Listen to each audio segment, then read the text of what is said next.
have also given me all the assurances that they are doing everything possible. They are viewing the opponents. They are viewing their style of play to make sure that they respond appropriately. And so that gives me some level of comfort that the technical team itself is also very well prepared against the opponent. That they are not taking it lying low that, oh, it's just Chad.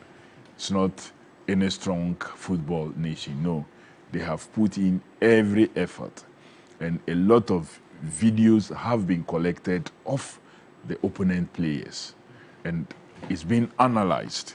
And out of that analysis will inform the strategy the coach will adapt for each of the opposing players and the general strategy of the team. So they've given me all these assurances. I'm not a technical person. I'm just a policy person whose duty is to make sure that you have a good playing field, whose duty is to make sure that your dressing room where you enter to prepare for the game is appropriate, that everything is in order there, whose duty it is to make sure that your nutritional issues are taken care of, whose duty is to see to it that you have all the units, the masseur, the physiotherapist and what have you is available just in case there's any minor situation that have to be managed. All that is done. That is my duty.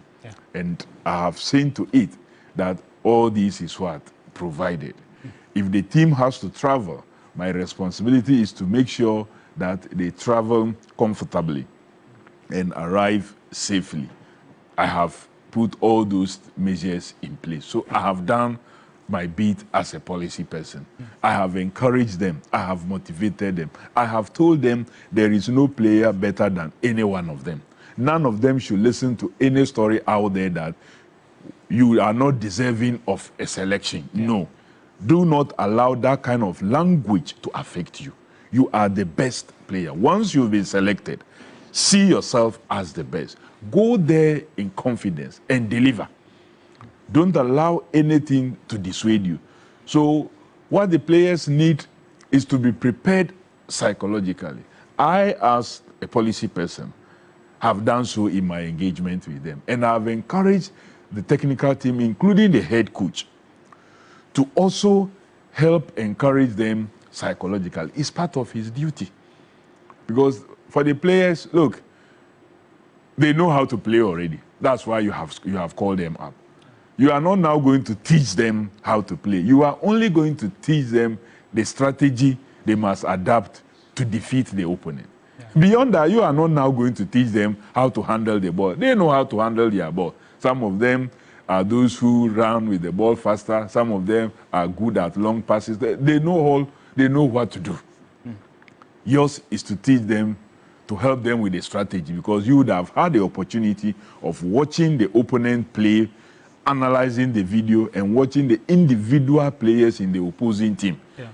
Analyzing the video, you have the analysis, you have their speed, you have which style they play. So based on that, you develop a strategy for them. So it is not now that you are going to teach them how to play. So the psychology of it is very important. And I must say that we have done so. And let me commend His Excellency the President for the support he has given my ministry to make sure that we prepare very well for these all-important games ahead of us. Oh, Honorable, you mentioned a few weeks ago that when you officially meet the FA, you would inquire about why Otto kept his job despite not qualifying for the AFCON. You met the FA earlier this morning. Did you get a chance to ask them? Well, not just this morning. Actually, I've met the FA brought the coach and the other persons to introduce them to me. And at that meeting, I raised all those issues. Did you get an answer that you're satisfied with? Well, they gave me an answer. Am I satisfied? I will say time will tell. But I had my concerns, and those concerns, I registered them. But I think at this moment, and at the time that I have become the minister, and therefore have say we were too close to these qualifiers. And so the issue of changes should not be what should be on the table. That should be the last thing that should be on the table. The issue on the table now is how to prepare the team for the task ahead of us. Because, take it, if the agenda was go sack the head coach, if we sack the head coach, who was going to take over immediately? Who was going to take? You are now going to be hunting for a new coach. That may take you the entire period. So it is better to rally what you have, work with it, and to make sure that you achieve success. So the focus have been, let's work with it. If we have to visit that story, we will visit it.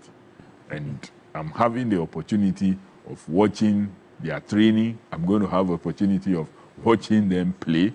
Of course, there has been some beefing up. Schaefer has been added as a technical director. A few more other areas have been improved. Let's see what he also injects into the discipline of what play. Honorable, you also mentioned that as part of the duties for your ministry, aside policy, you have to take care of stuff like the playing field, the stadium. Over the past year, we've had issues with our stadiums. Yep. From TAF, even the players have complained. You were at the Accra Sports Stadium. Were you satisfied with the state of the stadium, and are there plans to ensure that we bump up our infrastructure when it comes I think after this game, we have to close the Accra Sports Stadium for us to refurbish it and bring it up to standard. We must close that stadium because following the assessment that we did, the engineers even advised that the entire upper stand towards the independent side must not be utilized because of its integrity. So we're not going to have supported seat to the upper terrace of the side towards the Independence Square. Integrity issues. If you looked at, when we're working on the floodlight, if you look at the knobs that holds the light, everything is rusty. And the thing is just, if you don't take your time, you will be losing virtually the whole lightning hooks. And that is inappropriate. The stadium have really been left to virtually in a mess. The pitch have been worked on. The pitch is okay. The coach himself was very satisfied with the pitch, and they think that it's good. The pitch person has done very well. The last time I was told that Tony Baffo was there, he is a key critic of our pitches, that he expressed some joy. It's not so the way we want it, but he saw a whole lot of improvement as far as the pitch is concerned. So that is good story for us. We have also worked on the sanitary areas to bring it up to correct a few things that are there. The dressing rooms have been worked on, the air conditioning systems, the washrooms, the showers, and all those areas have been worked on to improve. The areas, the safe areas the players pass, there have been some blinding in order to improve upon it. The mix zone, that was so bad to the point that they have to use some plywood to divide the mix zone into two, so the mess behind cannot be seen, have also been worked on. So the mix zone is now completely open and will serve the purpose for which it is supposed to. So quite a number of things have been done in this, at least to make us play this match comfortably and well. But I think that after this match, we need to do something about that stadium, close it completely for refurbishing. Then we should work on the Cape Coast Stadium. Of the key stadium facility that we have, Cape Coast is the one that will not spend so much refurbishing. So we should refurbish the Cape Coast quickly and not allow any club to play there. Just keep it as a national stadium for Black Stars only for the meantime. So we would have prepared it for the September and then October window when we play the next qualifiers again. Then we can close Ohenijan and Babayara Stadium. We will close it and make sure that it is properly refurbished for competitions. And Honorable, you mentioned the support that you received from His Excellency John Dramani Mahama. Well, he also tasked you to keep the GFA accountable, ensure that the budgets would be made public, especially starting with the 2 games that are about to be played. Have you received any budget of sorts from the FA, and would it be made public? Well, what happened with the Black Star national teams that the FA brings a draft. You look at it and see that, no, these are things that should not be done, so you cut. Then you take it back to them for them to work with what it is that you have. Then they will bring you another draft out of that. Then you still look at it and then cut again. Based on what is agreed, then monies are released to the ministry, and then the ministry now move on to spend. So it is not the FA that will be spending the money. So, for example, if we have to pay for tickets, it's the ministry that arrange for tickets to be done. If you have to pay for accommodation for them, it's the ministry that will arrange for the camping and then pay for accommodation, their feeding and everything. So those are the checks and balances that is, you develop the budget, I will look at it, review it, and for this occasion, I was lucky to sit with my chief of staff and deputy chief of staff for all of us to look at it, and then we did cut where we have to cut based on the situation that we find ourselves. And I know the playing body will understand when certain things are off, but we make sure that what must be in is in. So do you have like a figure for us? Like, I don't have the figure of it. I don't want to mention anything that will sound, but it's a budget that is way manageable, and we can make it public. That's my wish also. Yeah. And immediately the president spoke about the class in which we should travel and whatnot. I said that look, it's going to affect everywhere, and it includes the FA. We can rule that out unless we are chartering a flight. But if you are chartering a flight, there may not even be any first class in the flights that we normally charter. But of course, you cannot also put your players in the economy class, because these are people who are using their legs, and so you need to give them at least a minimal space to enable them stretch. We don't expect them to go use their legs and play, and at the same time come and squeeze their legs in the economy class. That is not the right way to do things, unless maybe it's a short flight, like you are flying from Accra to Kumasi, and that one you can do otherwise. That can be managed. But for such long distance flights like 4 hours, 5 hours, and 6 hours, you don't expect your players to squeeze their same legs. Some of them played on Saturday, some played on Sunday, and they are flying in and to come and play to train and play on Friday. So you don't need to subject them to that. So business class is fine enough for such situations. I know how important the World Cup is not just to the players, to the ministry, to the people of Ghana. Are there any special incentives that your ministry has put on the line for these players to try and motivate them to go? Well, the incentives are already very well known to them. It's been same with some minimal improvement as we moved on, that you qualify. There's monetary gain that comes to you directly from the country that we give to them. There will be many other opportunities for them. Of course, that's the biggest stage of their chosen career. And for all sports, football is the biggest, and the World Cup is the biggest stage. Everybody will want to have a taste of it. It is completely different. It's different from AFCON. The World Cup is different, especially if you go and you are successful and move to the next stage and the next stage. I see us, if we work very hard and qualify, that we may do better than we ever have done.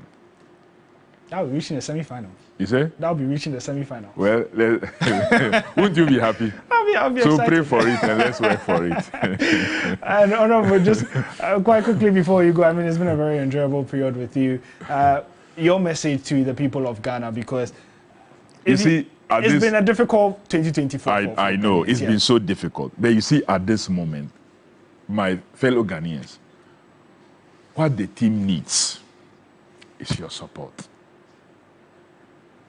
Look, what the team needs now is your support. It's like a child who is learning how to crawl, has reached a point that should be lifting up. You don't throw obstacles on the way of that child. Yeah. What the child will need will be comforting environment to encourage the child to do more. That is what the players need. They need motivation. We need to help the psychology. This is not the time to demean them. This is not the time to feel that, oh, I have somebody I wanted being called, and because was not called, and another person, this is the time to run that person down. We have crossed that bridge. The time we should all make the noise was before they call up. Once they have been called and they are at camp, let's rally behind them. Because their success is our success. Maybe that player you want to be added, when we qualify, may get the opportunity to be in. Who knows? But if because you didn't get that player in, so you work against the team now, and they don't go further, your own team may not get the opportunity to be in. So let's rally behind the team. As government, we are doing what we must do. They need the spirit of the nation also behind them. And let's do this in unison. The media, let's promote the game. Yeah. Let's promote the Black Stars. The issues that have to be discussed after these two games on Friday and Monday, we'll come and discuss what must be discussed. So I beg of you, the media, this is not the time for the negativity. Let's be positive. Let's because all those negativity, there's nothing we can do about it now. There's nothing we can do about it. Let's finish this. And I don't like people who want to say things so that maybe they will come and say, oh, if it happens, I'll say, I told you so. I don't like they are told you so. Let's all be positive. Let's all get out there. Me, I had my own reservation about the technical team and the rest, but when you ask me, what did I tell you, even as a minister? So that's the kind of spirit that I want for the team. And I know with that, look, foreign nationals who are working in Ghana, who are reaching out to me for tickets, you can't believe it. So, Ghanaians, let's get there. Let's not leave the space for the foreign nationals who are there. Today, even at the training, there were a number of foreign nationals there. They were there to support the Black Stars. How much more you? We are in Ghana month, so this is the opportunity to support the team. Well, thank you very much. Thank you for the opportunity. Thank you for the opportunity. Such a lovely time. We will definitely try and do this again and get him back in our studio much later. But all attention is on the Black Stars as they face Chad and Madagascar on Friday, and then next week, Monday. We've touched on the administrative bit. After the break, we head into the technical aspect and what to expect in these two games.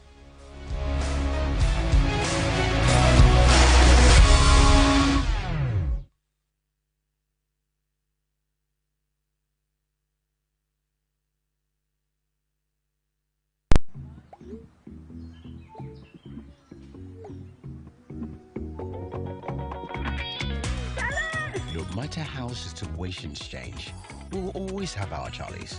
Good times, tough times. We day for each other. We never settle for less, because we are Charlies. Charlie. Together, we are gold.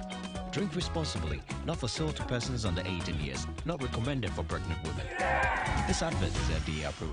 How do I cope with this heat? By staying 5 degrees cooler. Body odor is caused by germs, and on hot days, the sweating and the odor are more. That's why you need to get the new improved Dettol Cool Soap, which offers up to 5 degrees instant cooling sensation. This advert is FDA.